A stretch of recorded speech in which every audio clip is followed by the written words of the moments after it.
Salam Pancasila dan salam penegakan hukum.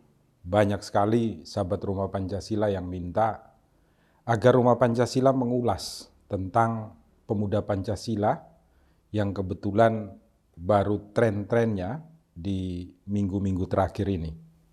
Ada 4 hal yang ingin disampaikan oleh Rumah Pancasila sebagai ruang diskusi kita bersama di Rumah Indonesia yang kita cintai. Yang pertama adalah tentang kata-kata, ungkapan yang disampaikan oleh Pak Junirmat Girsang tentang pembubaran daripada pemuda Pancasila agar dilakukan oleh pemerintah. Nah, Rumah Pancasila ingin menyampaikan bahwa di dalam kehidupan kita di publik ini ya, kita harus mampu membedakan antara perbuatan individu perorangan dan perbuatan yang dilakukan oleh institusi, organisasi, ataupun sebuah kelompok masyarakat. Ini berbeda.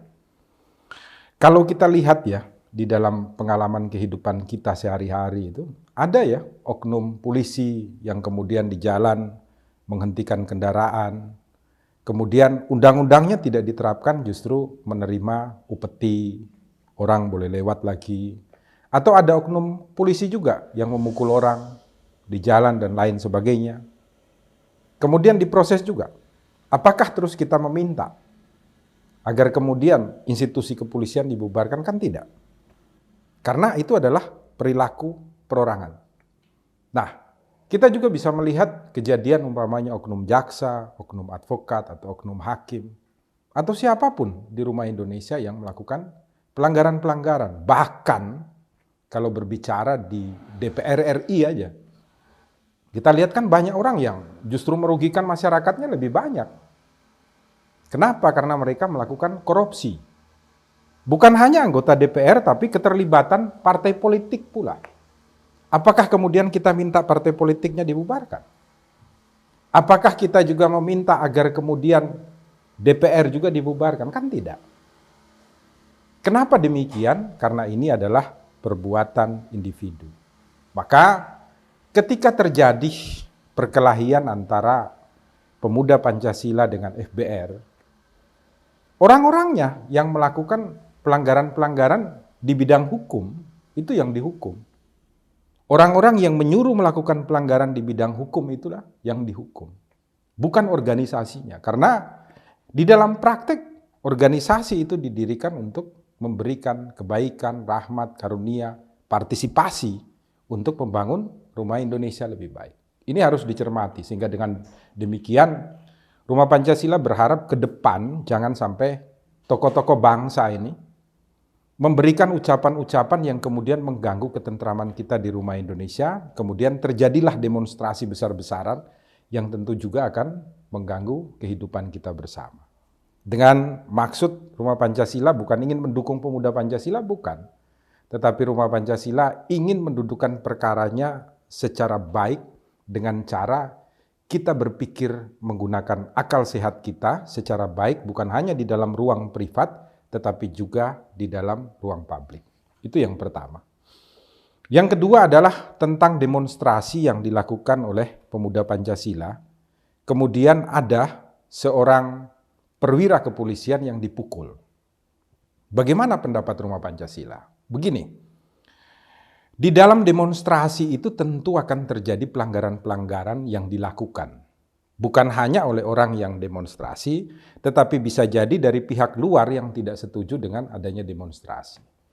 Maka undang-undang kita sudah memerintahkan polisi itu hadir untuk melakukan pengamanan terhadap demonstrasi.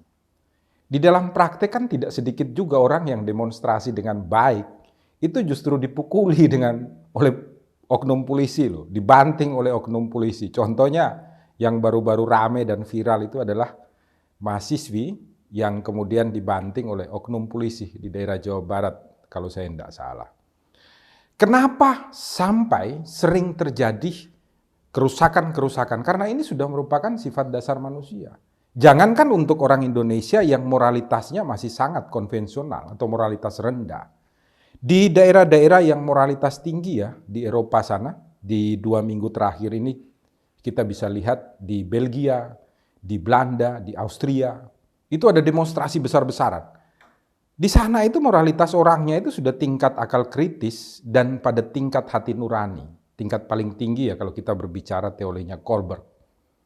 Tetapi yang terjadi juga di jalan mereka melempari polisi dengan bom molotov, menjara, merusak tempat-tempat publik dan lain sebagainya.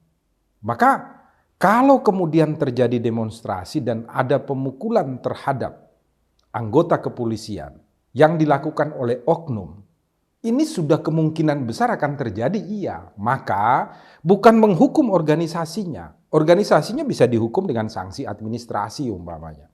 Memberikan teguran. Kenapa sanksi administrasi? Karena tugas pemerintah itu melakukan bimbingan, edukasi, advokasi, kemudian arahan kepada setiap organisasi yang diberikan izin untuk ikut berpartisipasi membangun Indonesia.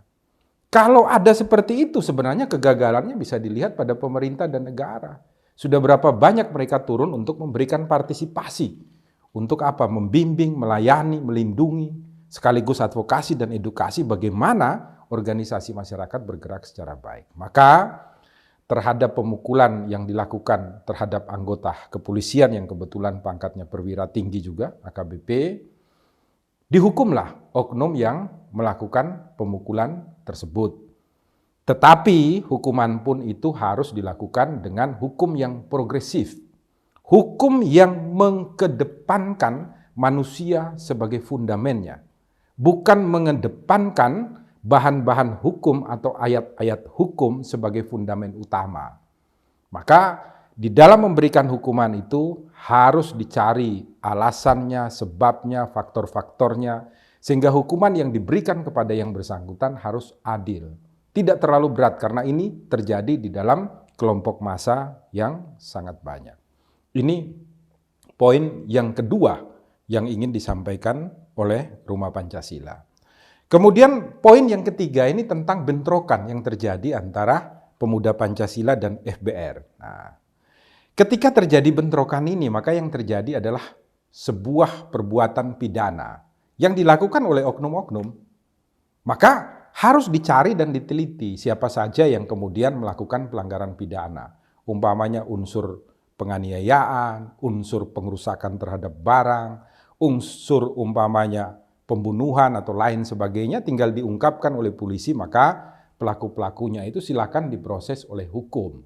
Itu yang pertama yang harus dilakukan oleh aparatur kepolisian negara Republik Indonesia. Yang kedua adalah yang harus dilakukan oleh pemerintah.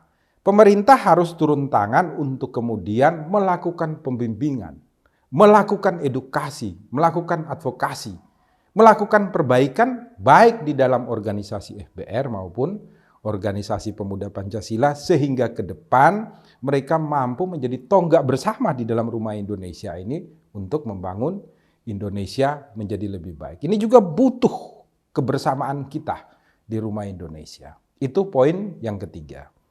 Poin yang keempat yang ingin disampaikan oleh Rumah Pancasila adalah tentang bagaimana ego kita ya, baik dalam ruang privat maupun di dalam ruang publik. Khusus untuk teman-teman Pemuda Pancasila dan juga teman-teman FBR, Anda harus mengerti bahwa di samping Anda mempertahankan ego Anda di dalam komunitas Pemuda Pancasila ataupun di dalam komunitas FBR, mempertahankannya dan berbuat kebaikan-kebaikan agar keduanya ini dikenal oleh masyarakat, diminati oleh masyarakat, membangun Indonesia bersama-sama. Anda jangan lupa bahwa di dalam organisasi privat Anda ini, Anda itu masuk di dalam organisasi yang lebih besar. Apa? Organisasi manusia Indonesia yang Pancasilais. Maka organisasi yang lebih besar inilah yang harus dilindungi dan dipertahankan. Sehingga Anda berdua ya, baik organisasi Pemuda Pancasila, FBR, ataupun masyarakat umum ini, kita harus bekerja secara bersama-sama, membuat Indonesia ini menjadi nyaman, menjadi damai, menjadi tentram. Sehingga bukan hanya kita yang betah untuk tinggal di dalamnya dan merawatnya, tetapi orang-orang dari luar juga akan menjadikan kita sebagai contoh. Dan mereka akan mau datang berinvestasi, berbuat hal-hal yang baik di rumah kita bersama, Rumah Indonesia. Berikanlah saran Anda, komentar Anda terhadap apa yang disampaikan oleh Rumah Pancasila. Dan jangan lupa, selalu berbuat baik, berbuat kasih, berbuat cinta. Landasannya adalah Pancasila. Salam Pancasila, salam penegakan hukum, selalu berbuat baik di rumah Indonesia. Melapangkan